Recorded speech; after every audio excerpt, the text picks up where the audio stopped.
આજે આપણે બનાવીશું ફર્સ્ટ ક્લાસ મહેસાણાના પ્રખ્યાત તુવેર ટોઠા। તો એના માટે મેં ડુંગળી અને ટામેટું ક્રશ કરી લીધું છે અને આદુ મરચાં અને લસણ અને એની પેસ્ટ બી મેં અહીંયા ખાંડી દીધી છે। હવે આ તુવેર ટોઠા બનાવતી વખતે એક વસ્તુનું ધ્યાન રાખવાનું કે જેટલી તુવેર તમે લો છો ને એ જ પ્રમાણમાં લીલા મસાલા લેવાના છે, તો એ બિલકુલ ધ્યાન રાખવાનું છે। અને લીલું લસણ બી વાપરવાનું છે અને સૂકું લસણ બી વાપરવાનું, સૂકી ડુંગળી અને લીલી ડુંગળી બંને વાપરવાનું છે। પછી એનો આ રીતે વઘાર મૂકવાનો, એની અંદર રાઈ અને જીરું અને થોડી હિંગ નાખીશું અને ત્યારબાદ છે ને આપણે જે લસણ અને આદુ મરચાંની જે પેસ્ટ બનાવી હતી એ પેસ્ટ એડ કરવાની છે અને એને થોડી થવા દેવાની, એમ થોડી સ્મેલ આવે એવું લાગે કે થોડી તે બહુ બળી ના જાય એનું ધ્યાન રાખવાનું। અને પછી એની અંદર લીલું લસણ જે ધોઈ કરીને મેં સાફ કર્યું છે એ નાખીશું અને એને સરખી રીતે સાંતળી દેવાનું છે, એકદમ સારી રીતે સંતળાઈ જાય એ વસ્તુનું ધ્યાન રાખવાનું। અને આ બધું કરતી વખતે ગેસની ફ્લેમ એકદમ ધીમી પણ નહીં અને એકદમ ફાસ્ટ બી નહીં, એ રીતે રાખીશું અને આ રીતે જોતા રહેવાનું કે કેવી રીતે લસણ સંતળાઈ જાય છે। અને પ્લીઝ બહેનો સબસ્ક્રાઈબ કેમ નથી કરતા?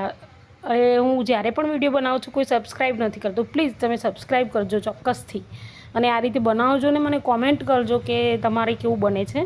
હવે અહીંયા છે ને આપણે એટલી જ લીલી ડુંગળી છે, તો જે વાટકી ભરીને તુવેર લીધી હતી એટલી વાટકી લીલી ડુંગળી અને લીલું લસણ લીધેલું છે। અને સબસ્ક્રાઈબ કરવાનું પ્લીઝ ભૂલતા નહીં અને કોમેન્ટ કરીને મને બતાવજો। હવે આ બધું સંતળાઈ જાય ને એના પછી સરખી રીતે હલાવી દેવાનું એને। અને જો તુવેર કેવી રીતે બાફી ફટાફટ, કદાચ સવારે જ વિચાર આવી ગયો કે તુવેર ટોઠા બનાવવા છે તો ફટાફટ તુવેર કેવી રીતે બાફી એનો પણ એક મેં વિડીયો અહીંયા મૂકેલો છે મારી ચેનલ ઉપર, તો તમે જોઈ શકો છો।